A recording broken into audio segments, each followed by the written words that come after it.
नमस्कार, मैं गायत्री स्टील से। ये चौकोर रेलिंग है, चौकोर या गोल कहीं भी लगाते हैं। आप बात करेंगे आज कि रेलिंग हिलता क्यों है। कई जगह आप लोग देखे होंगे कि रेलिंग पकड़ने के बाद से जैसे हिलता है, कांपने लगता है स्टील का। बहुत लोग डर से रेलिंग नहीं लगवाते हैं। अगर आप मिस्त्री हैं देख रहे हैं, सबका प्रोसेस एक ही होता है। रेलिंग लगाते समय एक ऊपर का प्लास्टर एक लाइन में और एक नीचे का प्लास्टर गाड़ दिया जाता है, टॉप लगा दिया जाता है। फिर भी रेलिंग हिलने क्यों लगता है? देखिए, हम भी ऐसे ही लगाए हैं, एक ऊपर का एक नीचे का, बीच का प्लास्टर लगाना बाकी है। हमारा रेलिंग लगाया हुआ नहीं हिलता है, अभी 2 लगा है तब भी नहीं हिलेगा। बशर्ते बाद में कई लोग का रेलिंग हिलने लगता है। आखिर ऐसा क्यों होता है? और बीच में आप 1 छोड़ के लगा सकते हैं या 2 छोड़ के प्लास्टर दे सकते हैं बीच में, या हर अड्डे पर दे दें, तभी कोई फ़र्क नहीं है। अगर रेलिंग हिलना है तो हिलेगा। इसका वजह क्या है, क्यों हिलता है, इसी पर आज बात करेंगे वीडियो में। रेलिंग आखिर हिलता क्यों है। कभी भी बीच वाले प्लास्टर में सावधानी बरतनी होती है। जैसे मान लीजिए हमने ऊपर नीचे लगा दिया, बीच वाला प्लास्टर हमको लगाना है, सीढ़ी दबा हुआ है। अगर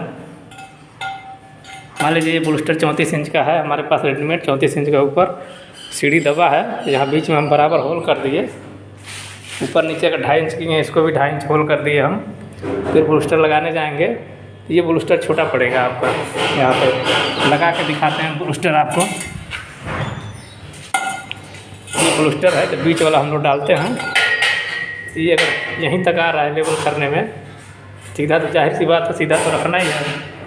जब सीधा रखेंगे तो इतना छोटा पड़ेगा, इतना उठाना पड़ेगा।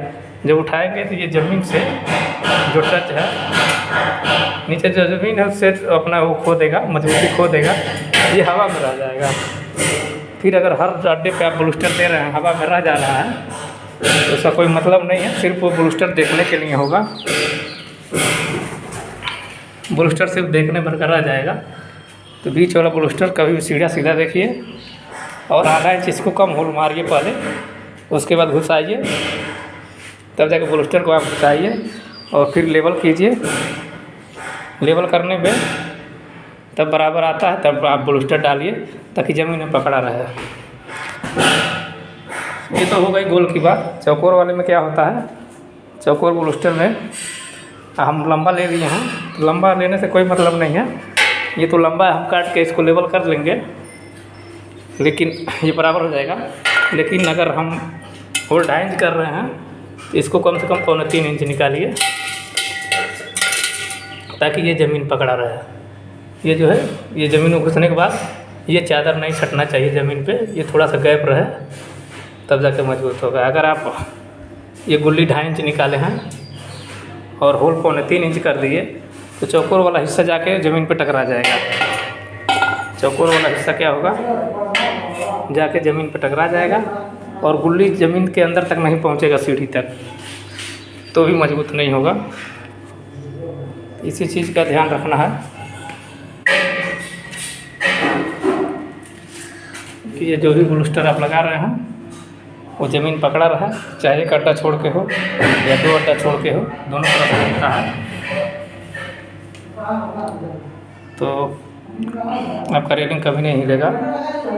बाकी बिल्डिंग होने के बाद से इसको फिनिश कर देंगे। ये रेलिंग अभी भी नहीं हिलेगा, 2 पे भी नहीं हिलेगा, लेकिन ये 2 तो जाता ही है। बीच में अगर मान लीजिए ये लंबा नहीं है, काम चल जाता है, लेकिन 2-3 प्लास्टर अगर बीच में आते हैं और आपका प्लास्टर ज़मीन तक नहीं जाता है, तो बाद में रेलिंग हिल जाता है।